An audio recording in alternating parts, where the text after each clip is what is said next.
এত লাশ আগে দেখিনি যশোরবাসী। বাতাসে এখনো পোড়া গন্ধ, স্বজনদের আহাজারিতে ভারী হাসপাতালের পরিবেশ। সোমবার দুপুরে শহরের জাবির হোটেল ইন্টারন্যাশনালে দুর্বৃত্তদের দেয়া আগুনে কমপক্ষে ২০ শিক্ষার্থী সহ ২৫ জনের মৃত্যু হয়েছে।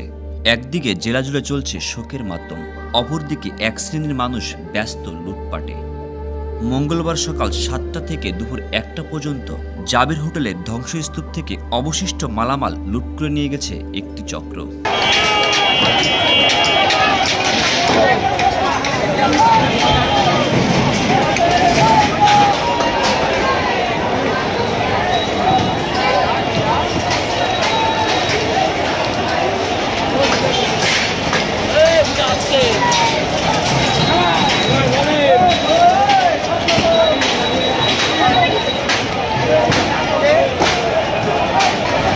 আমিও কিন্তু যাচ্ছি।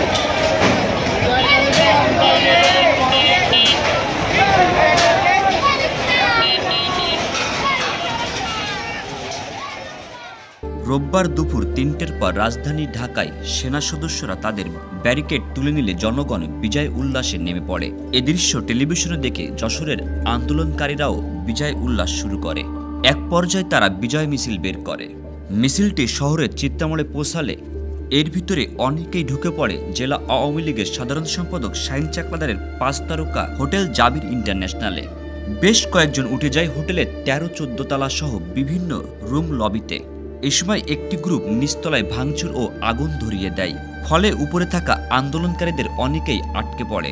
এক পর্যায়ে আগুনে পুড়ে এবং ধোঁয়ায় দম বন্ধ হয়ে ঘটনাস্থলে মারা যায় ১২-১৩ জন। পাশের ম্যাকপাই হোটেলের উপর থেকে মই লাগিয়ে বেশ কয়েকজন এবং হেলিকপ্টারে একজনকে উদ্ধার করা হলেও উপর থেকে কাপড় নেড়ে বাঁচার আকুতি জানাতে থাকে কয়েকজন। ফায়ার সার্ভিস ও সাধারণ শিক্ষার্থীদের চেষ্টায় রাতে আগুন নিয়ন্ত্রণে আসে। এ ঘটনায় কমপক্ষে ২৫ জনের মর্মান্তিক মৃত্যু হয়। এছাড়া আহত হয়ে এখনও হাসপাতালে ভর্তি রয়েছেন কয়েকজন। আশিকুর রহমান শিমুল, গ্রামের কাগজ।